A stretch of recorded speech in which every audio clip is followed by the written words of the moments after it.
drugs, they affect your REM cycles to the point where you actually can't get into the true deep sleep where you actually dream. And if you don't get into these states, that's why you eventually, like alcoholics, they'll be walking and they'll be hallucinating. It's because they're actually dreaming while they're awake because the body needs it so badly to recover. Okay, so go continue. I've never heard someone.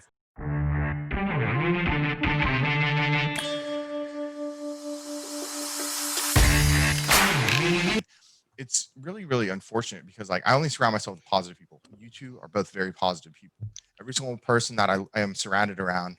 Oh, hello. So yes, we wake up and we shit success. So either way, yeah, I think just the people that you surround yourself with, like if you're surrounded by negative people, you're going to start reaping negative things. And like one thing I do hate about like the studies that be done is don't get me started. There's so many skewed studies, and there's so many. And first off, like when you're talking about unnatural things and you're throwing unnatural equations into it, keep in mind that these aren't things that are put into the equation usually. You mean the evidence-based people who evidently look small always? No improvement. Oh, well, I'm fine with like some of these guys are big. I did it. They don't Yeah. make improvements. Like, and it's like you guys are doing things that like are not really healthy, and you're doing more of them than you should be doing, and you're still not making improvements.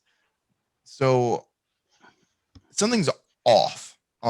Maybe try something different or being open-minded, right? I'm a true believer in being open-minded. And I think I should probably reel back in the topic to what got us here in the first place.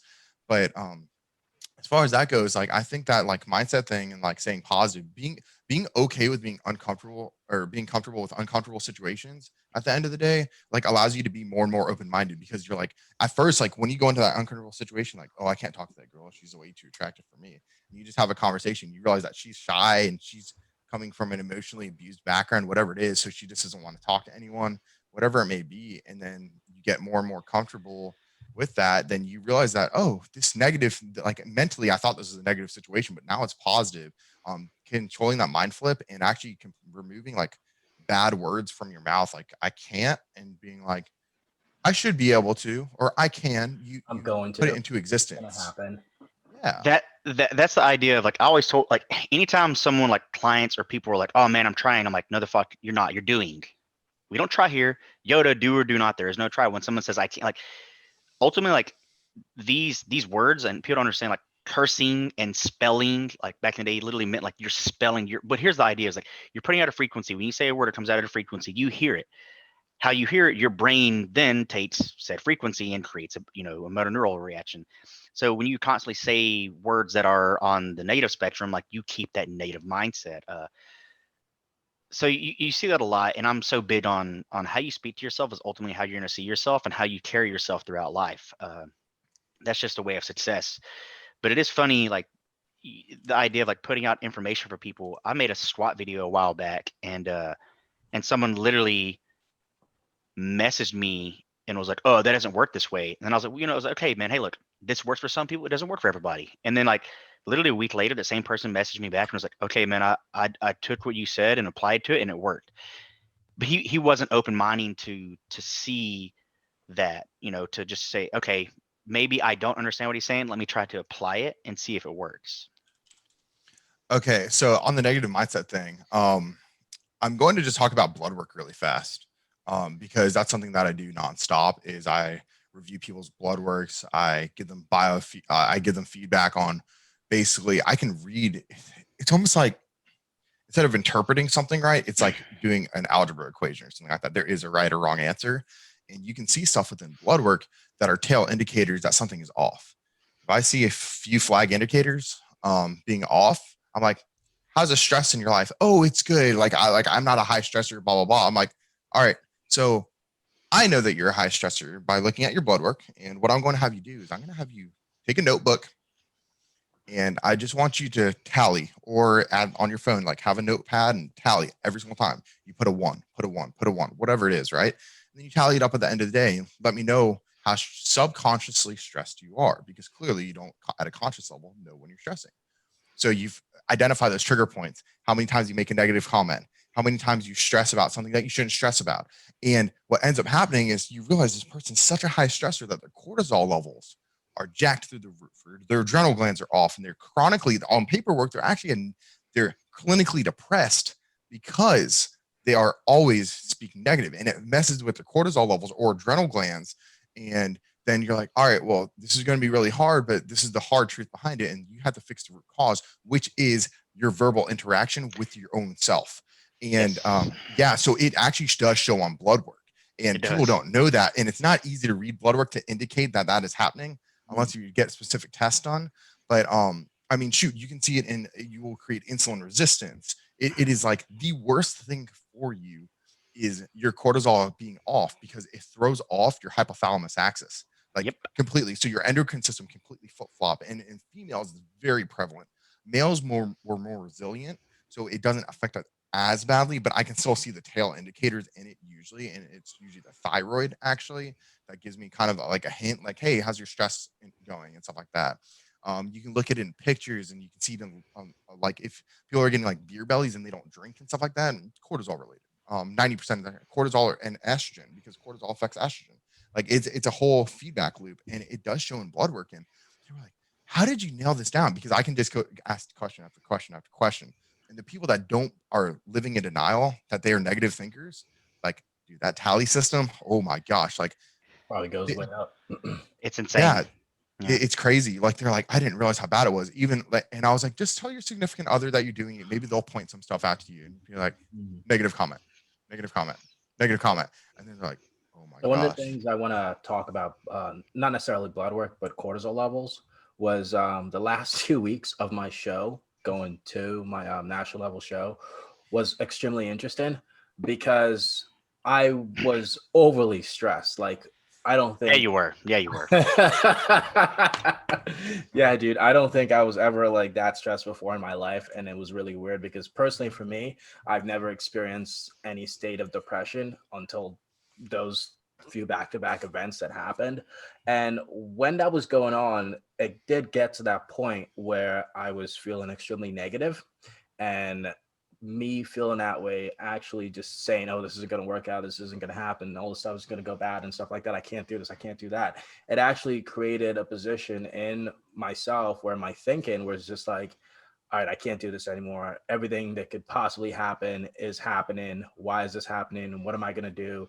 I can't do this.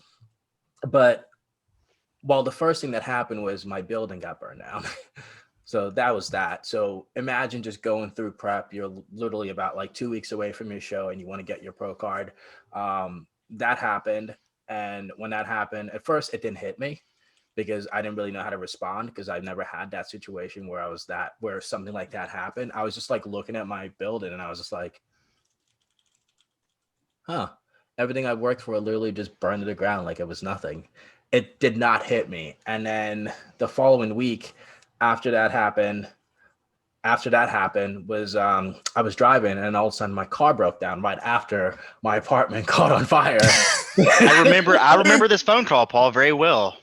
Yeah, dude. So he was the one that you called? Yeah. He's like, screw the Ghostbusters. Yeah. What's up, Charles? That happened, and I legit was at the point where things were getting a little bit dark. Really, really dark, to a certain point where like I had to call Charles. Actually, I had to call Charles. I had to talk to him about like what was going on. This is why it's also good for guys to like support each other. It's great. Yeah. So I called Charles, and he kind of like got myself right in like the right state of mind. And I was still stuck on the highway from 11 o'clock all the way till 6 o'clock. So that was interesting. But what I did was I actually flipped away of my thinking. And I changed it around to the point where I was legitimately screaming at myself in the car alone, saying, you're so close to where you need to be. This is where you got to be. You got to get to this point. You have to work hard. You've done everything you possibly could. You're only 2 weeks away. And I was like literally just cursing myself. You're not going to stop. You're going to keep on going. You're going to keep on doing what you got to do. Get the stuff that you need to do. And then once you're done, you can rest. So I kept repeating that in my head over and over and over and over and over and over and over again, that it actually ended creating that idea of me thinking negative and turn that flipped on into positive. Because when you say something positive, that's positive to yourself over and over and over and over and over again, something in the universe kind of creates this attraction where it actually does end up happening in a positive light. Or if you were to think of something negative, something in the universe kind of turns over and say, hey, everything now that you see in your life will be negative. So when I did that, I went to my show. I was 195 on that Monday, and I made weight about 4 or 5 days later at 177, because my stress level, my cortisol level was so ridiculously high throughout that entire week that like I had like water retention going on. Everything was like going off the roof, but like I just took the time to relax, focus on the goal, be positive towards what I wanted to do. And then I went in there, and my girlfriend actually did one of the cutest things I've ever had happen to me. She wrote me a letter and gave it to me before I went on stage. And then I looked at the letter, and then it was all like positive thoughts, positive thinking and whatnot. So I read it, and I was just like, okay. And then I went in there and I came out and I got my pro card. But like stress has such a big impact. And then just the way that you think in general has so many different effects that could happen to you. Whether if you think positive all the time, positive things will happen to you. If you change the way that you look at the world, the things around you will change. So aside from that, as one of the best way to mitigate stress, I'm going to have David or Charles give us a little bit more information on how to mitigate stress and what we can do to help manage it. Do you want to start this one off, Charles, or do you want me You can to? start. I'll piggyback off. Okay, cool. So my two biggest advices to people is breathing habits. One, which breathing habits for me, I love Wim Hof. Wim Hof is brilliant. I was doing it before he was actually really popular. They call him the Iceman. You can check him out Yep, on YouTube I for remember. sure. Yeah, old school. Oh my gosh, phenomenal dude. Like he's so popular now though that like a lot of people have heard about him. But that meditation technique is something I've been using actually to prevent jet lag. When I was a consultant, I was going from Atlanta to Seattle and back every single week, Oh which is my a 5.5 hour God. flight for you Yep. guys. Yeah. And I was basically adjusted on Eastern time zone. I was stressed in my relationship because she was waking up at 3 a.m. Eastern time, and I was waking up at 8 a.m. West Coast time, and we were on literally opposite schedules, 100% opposite. I would be lucky to talk to her like 30 minutes a day, but when I would land and I would have to ground myself and have to meditate, it helps to prevent realign circadian rhythm and stuff like that, which for those of you that don't know, circadian rhythm and adrenal glands go hand in hand, as well as They cortisol do. levels. Like both of those go hand in hand. That's Sleep one thing. matters. Yep. Totally So does. Tell me about it. And a pattern. Well, it's also a sleep pattern. A sleep pattern matters. Like, yeah, go ahead. No, yeah. I'll let you touch on that, but yeah, sleep patterns are actually what matter more than sleep itself. Actually, and it has to do with like literally like sunlight's coming into my light right now, and that's the reason why people get clinically depressed, including Seattle. That actually one of the books they joke about it, like, Yeah, I've hey, lived there. take vitamin D because it has the highest suicide rate. Like they say it in like a sarcastic manner, but at the end of the day, like it's very depressing because you don't get vitamin D and stuff like that. Yeah. And that's one reason And- why COVID has affected people, and the Yeah. suicide rates are just through the roof, and the obesity rates are through the roof because of things like sunlight. We don't Well, get everyone's it. inside now. Yeah, everyone's inside, and it's usually like during darker time, like wherever you like Austin Stout has covered about this, talked about the idea of taking increase in vitamin D3. Okay, yeah. Wait, let's flip flop that. So yeah, circadian rhythm, as far as like sunlight goes, is absolutely phenomenal for our sense of well-being, our immune system, you name it. Now we go into the other way. That's a very easy way to reduce stress levels. That's another just physical one that's super easy. That really sucks. A lot of people, like a lot of athletes, will do like ice baths and stuff like that. Well, if you go into a freezing cold shower, because that's the easiest, quickest one to do, you start it like warm-ish, and then you crank it all the way down and you let it run down in the back of your neck. Now, Wim Hof's technique does it, most meditation techniques, as well as freezing cold things to the body. It creates a shock, and it actually recalibrates the vagus nerve, which is in your brain, that literally controls stress. And those are like two physical, like quick boom fix ways. Meditation's about 10 minutes. This is probably a little bit less time because it puts your body in shock a little bit faster. So if you're talking about an actual physical standpoint, those are the two techniques that I use with my clients. But then the lifestyle ones and the positive words, those are things that are like literally mind shifts, which take more time. So you use these as curbs to get you into that state where you're constantly trying to think positive and you cut out the parasitic relationships and everything out of your life while you're going through that phase. So I like these just because they're very, very quick and easy. I mean, everyone can walk in and take a freezing cold shower. Yeah, your balls might shrink up and you might not get them back for 2 hours, but hey, you're more relaxed now, right? It's not like we got big balls anyways. Hey. Exactly. No, those are actually really good. It's funny because you don't see a lot of people that talk about those, like the ice cold shower anymore. But no, so the actual sleep pattern, because I used to do, God, what was the method called? I did it when I was in the military, where you break down your sleep from like a 7 to 8 hour window, and you do like 30 minutes over the course of like X amount of weeks to you break down to like a 4 hour window.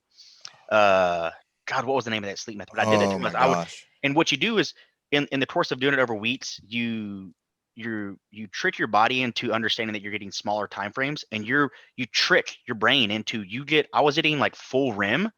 I was hitting like 2 REM cycles in a 4 hour window. That's really like, and people say, oh, you need 8 hours to recover. You really don't. What you need is 2 really good REM cycles. Like your body doesn't do shit outside of REM 3 and 4. There's no recovery in REM 1 and 2. Like the body recovers in REM 3 and 4, the actual deep sleep. That's where the body recovers. So if you're not getting true deep sleep, it doesn't matter. Question: what book did you read on this? It was like forever ago. Yeah, okay. I read the same exact book too. So like, yeah, I just want to piggyback off REM 3 and 4. Most people don't actually know that there's 4 REM cycles. And REM 3 like, and 4 is really 1, but they say REM 3 and 4. But yeah, but like yeah. when you're like when you actually smoke weed, they've proven that you actually don't. Some studies say that you actually go into 3 and 4 like really fit quickly, and then other studies say it actually blocks that. Now, alcohol blocks it 100%. Yeah. That's So why does people caffeine. get like, yeah, caffeine will too. Yep. And so basically drugs, they affect your REM cycles to the point where you actually can't get into the true deep sleep where you actually dream. And if you don't get into these states, that's why you eventually, like alcoholics, they'll be walking and they'll be hallucinating. It's because they're actually dreaming while they're awake because the body needs it so badly to recover. Okay, so continue. I've never heard someone talk like that.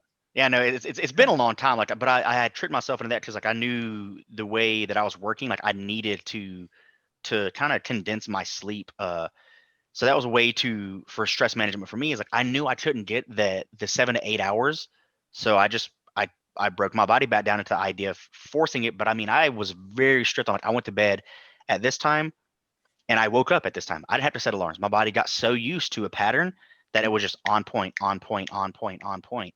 And another way for me to reduce stress is like Paul and I have talked about this. I'm actually going to write a book about it. It's like I call it the A to B method. So you have like if you're starting here at A and B is where you want to go, like for goal orientation. Like let's say for bodybuilding. Here's my show. I know for me to get to B, I need my training, my nutrition, and my recovery to be on point. Anything off that, anything that doesn't go along with training, nutrition, recovery, or doesn't supplement that, I don't worry about it. It's not my problem. That's stress management. You start taking away things that really aren't necessary. So that way, when life throws shit at you, because it's going to, you are more capable of handling it. It's not that I don't mind hanging around with friends, but if what my friends are wanting to do is going to add stress, I don't do it. I just don't do it. It's that simple. And any good friend is going to understand, like, okay, well, he's doing his thing. He's doing his thing. Like, I don't go out and do this. You know, I won't drink. I'll find ways to just chill and relax and reduce stress as much as possible, because it's funny. Like Paul fully understood this and experienced it. The end of the race is the most difficult part to finish. Every time. The beginning, you have all the energy, but at the very end is when you're tired, you're depleted, and you're looking at that finish line and you're like, I don't know if I can finish this. That's when stress is going to be the highest, and you have to 100% reduce the amount of willpower in the beginning, reduce stress as much as possible, because that's when you're going to need at the end, is to finish that goal. And just to piggyback off that, that's literally exactly what happened. I was so stressed all throughout the prep. And we were talking about sleep. That was the one thing I never got. Like I tried telling your ass. Like 3 to 4 hours, maybe less, like during the day. And then like I didn't get enough sleep till like the last few days before stepping on stage. When I slept, I was getting like maybe like 12, 13 hours of sleep, just sleep. And I guess that's what made like the huge difference in terms of like dropping the weight and then reducing cortisols, which allowed me to kind of lose the weight and then kind of get where I needed to be. I realized the importance of being stressed, cortisol level, and then lack of sleep maybe 3 years ago. I used to work. I used to work overnights, so my sleep pattern and my sleep schedule were all over the place. I've actually haven't gotten proper sleep till maybe 2 weeks ago, and now I'm literally sleeping at 9 o'clock, and I would wake up at 3 to 4 o'clock on a dot, feeling extremely refreshed because my sleep schedule has been messed up for roughly 3 to 4 years, and it feels so good to be able to sleep as much as I am right now. Always awake, have all the energy that I can get. So definitely, less sleep increases your stress dramatically, and it's always good to focus, especially if you're just like a bodybuilder. That is very crucial. Well, too I'm much going to sleep is bad too. True. well to a degree. In a degree, yeah. Yeah, because like technically 8.5 hours of sleep has performance enhancing effects recovery wise. It's like 8.5 just when you cuss that 8.5 hour mark, if you're basically getting another REM cycle. But it's usually because you're not getting that extra REM Yep. cycle. So I was going to piggyback off the competition prep and sleep, because the number one thing that I try to explain to people is sleep is actually more important than doing cardio. If you're having to Oh my sacrifice, God, if you're having to please. sacrifice sleep for cardio, get the fuck out of here. I'm sorry, excuse my language, but like you just shot yourself in the foot. Your hormone production goes down. You're becoming insulin resistant. Your cortisol levels are going up. So sleep is literally the most important thing when it comes to prep. When it comes to really almost life in general, water and sleep probably the two most important things for you. Not, and you can remove food from the equation. It doesn't matter if you're not getting those two, because you're dead or you're delusional. That fasted cardio, if it fucks up your sleep, is fucking you up worse. Yeah, and it doesn't matter. It's like fasted cardio does not help you more than doing cardio later on in the day. Your body, yeah, you burn more body fat or you burn more fat in the morning. Okay, cool. That means that you're going to be burning less fat throughout the day. Your body adjusts it as it needs to, which is something that a lot of people don't know. But either way, the cortisol level. So stimulants jack up your cortisol, jack up your adrenal gland. Like you will burn them out. You will burn out your adrenal gland, and then cortisol doesn't matter. Your sleep doesn't matter, and you become insulin resistant. And when you're in an insulin resistant state, go like dropping body fat. So the reason why he ended up making weight for the show, if he wasn't sleeping for those 13, 14 hours a day, he probably would have been weighing about 5 pounds heavier. I dropped 24 pounds in 48 hours for a show, and it had to do with I slept one time in 4 months, and I literally I passed so much and peed so much when I woke up. I dropped 24 pounds. 24. Holding stress, water, bowel movements. I can't tell if Charles like frozen or he's just like, yeah. People said it's physically impossible, insane. but it happened. Like like nurses were reaching out to me like, that's not physically possible. Like, I'm like, I stepped on a scale, the same scale before and after, and it was 48-hour period of time. They're like that's not even possible. But like it was so much so that the pigmentation of my skin went pale. Like I had no pigmentation left. Paul and I has a whole story on the other podcast. That's so crazy. It was the craziest thing. Like I was just like so yeah, that being said is like stimulants, people overdo stimulants. Like people take stimulants throughout the prep. People take trend throughout a prep. Not that we're talking about drugs, but and that'll mess you up because it affects your dopamine. So I shouldn't be getting like 900 to 1200 milligrams of caffeine a day. I mean, you might want to limit it down to like only like 800, right? Nah. So, and then the thing is, there's different stimulants, and you can trigger the receptor in different ways with different drugs at the same time, and that's what ends up happening.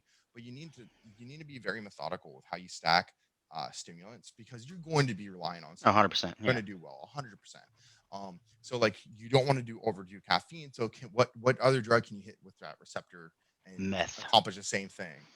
And yeah, so no, seriously though, like DMAE, which is legal, well, gray area, right? They never made it illegal. It just, you can't pair it with certain things. It's a phenomenal way. It actually probably works better than Adderall for most people, but it's not like a drug that people give out like as a medication. But that is a methamphetamine. There are ways to hit receptors. You have to be very, very strategic with how you target the receptors, because no matter what, every stimulant will burn out your adrenal gland over time. You become resistant. Your body is smarter than you are, I promise. 100%.